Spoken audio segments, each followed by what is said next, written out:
स्वागत है आपका सच तक पॉडकास्ट में। आज हम बात करेंगे भारत के पहले उपग्रह की, जिसका नाम था आर्यभट्ट। जब भारत ने पहला आर्यभट्ट उपग्रह बनाया, उससे पहले की घटनाएं क्या क्या घटी, आज उनका जिक्र हम करेंगे। वीडियो शुरू करें उससे पहले अगर आप चैनल पर नए हो तो अभी सब्सक्राइब करें, ताकि आने वाली अगली वीडियो आप तक आसानी से पहुंच सके। दोस्तों, बात है जून 1971 की। प्रधानमंत्री इंदिरा गांधी के आवास पर एक मीटिंग बुलाई गई। इस बैठक में भारतीय राजदूत डीपी धार, साइंटिस्ट विक्रम साराभाई और उनके एक शिष्य यूआर राव और भारत में रूस के राजदूत निकोलाई पेगोव इस बैठक में शामिल होते हैं। कुछ देर बाद मीटिंग शुरू होती है और साराभाई देश के पहले उपग्रह को बनाने का पूरा प्लान प्रधानमंत्री इंदिरा गांधी के सामने रखते हैं। लेकिन इस मिशन को पूरा करने के लिए जरूरत एक लॉन्च व्हीकल की थी। जैसे ही साराभाई ने रूस के राजदूत पेगोव से इसकी मांग की, तो रूस के राजदूत निकोलाई पेगोव थोड़ा ठहर कर पूछते हैं, पहले ये बताइए कि चीन ने जो उपग्रह लॉन्च किया था वह कितना बड़ा था। इस सवाल को सुनकर हर कोई हैरान रह जाता है। फिर भारतीय वैज्ञानिक यूआर राव कहते हैं 190 किलो का। रूस राजदूत निकोलाई पेगोव इंदिरा गांधी और साराभाई की तरफ देखकर कहते हैं, लॉन्च व्हीकल देने के लिए मेरी एक शर्त है। भारतीय वैज्ञानिक यूआर राव ने पूछा, कौन सी शर्त? तभी रूस राजदूत निकोलाई पेगोव बोले, भारत का पहला उपग्रह चीन के उपग्रह से बड़ा होना चाहिए। भारत के वैज्ञानिकों ने इस शर्त को मान लिया और सैटेलाइट बनाने की तैयारी शुरू कर दी।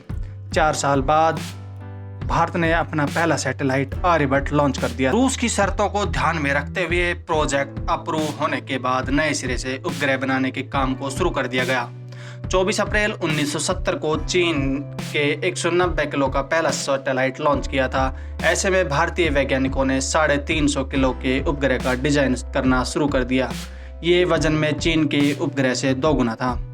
पहले स्टेज का काम पूरा होने के बाद भारतीय साइंटिस्ट यूआर राव अपनी टीम के साथ मीटिंग करने के लिए रूस पहुंचे। सोवियत रूस को भारतीय वैज्ञानिकों पर भरोसा नहीं था। ऐसे में उन्होंने भारत को ऑफर दिया कि भारत सिर्फ पेलोड बनाए और सोवियत सैटेलाइट के साथ लॉन्च करे। भारतीय साइंटिस्ट यूआर राव ने रूस के इस प्रस्ताव को ठुकरा दिया। आखिरकार सोवियत रूस साइंटिस्ट यूआर राव की जिद के आगे मान गया। दिसंबर 1971 में विक्रम साराभाई की हार्ट अटैक से मृत्यु हो गई। अब भारत को लगा कि प्रोजेक्ट रुक जाएगा, लेकिन फिर MGK मेनन ने इसरो के अंतरिम चीफ के तौर पर कमान संभाली। अगले साल 1972 में सतीश धवन ने इसरो की जिम्मेदारी संभाली। मेनन और उसके बाद धवन उपग्रह बनाने के काम को पहले की तरह आगे बढ़ाते रहे। फरवरी 1972 में एक बार फिर से इस प्रोजेक्ट पर त्रिवेंद्रम में बैठक आयोजित की गई। ये बैठक सोवियत रूस के साथ उपग्रह लॉन्च करने से पहले समझौतों को अंतिम रूप देने के लिए की गई थी। इस बैठक में इंदिरा गांधी का वैज्ञानिकों से सवाल था, आखिर इस उपग्रह से देश को क्या फायदा होगा? तभी भारतीय साइंटिस्ट यूआर राव ने कहा, अगर हम अंतरिक्ष को फतेह करना चाहते हैं तो हमारे पास ये पहला मौका है। हम बाकी देशों से कम खर्चे में अपने स्पेस मिशन को पूरा कर सकते हैं। इससे देश के एक हिस्से से दूसरे हिस्से में कम्युनिकेशन का, संचार का साधन आसान हो जाएगा। इसे लॉन्च करने के बाद ही हम अंतरिक्ष के बारे में और ज़्यादा जान पाएंगे। तभी इंदिरा गांधी का दूसरा सवाल था, इस उपग्रह को बनाने में कितने रुपए खर्च होंगे? तभी साइंटिस्ट यूआर राव ने अपनी टीम के साथ बात करने के बाद कहा, करीब 3 करोड़ रुपए खर्च होंगे। इसके बाद इंदिरा गांधी ने ओके कहकर प्रोजेक्ट को हरी झंडी दे दी।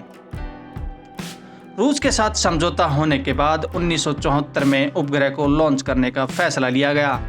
अब तक रॉकेट लॉन्च करने का काम केरल के थुम्बा से होता था, लेकिन धवन ने सैटेलाइट बनाने का काम बेंगलुरु ले जाने का फैसला किया।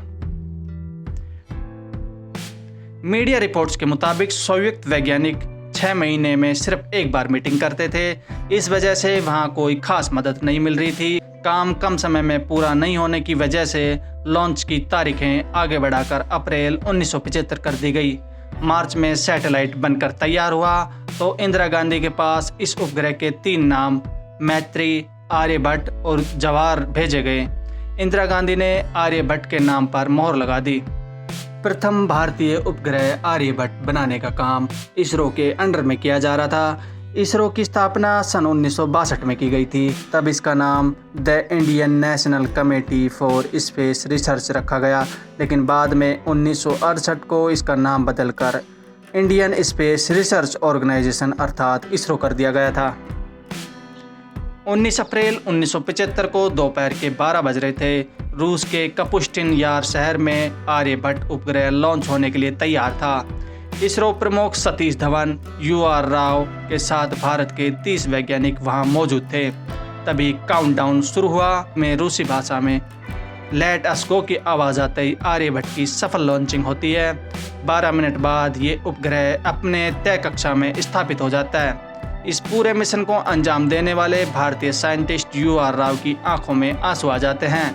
हालांकि 5वें दिन सैटेलाइट से संपर्क टूट गया, लेकिन बाद में संपर्क फिर से जुड़ गया। अंतरिक्ष में करीब 17 साल रहने के बाद सैटेलाइट आर्यभट्ट 10 फरवरी 1992 को पृथ्वी के वातावरण में लौट आया। इस तरह भारत ने अपना पहला सैटेलाइट आर्यभट्ट अंतरिक्ष में लॉन्च किया था। जानकारी अच्छी लगी हो तो चैनल को सब्सक्राइब करें। जय हिंद।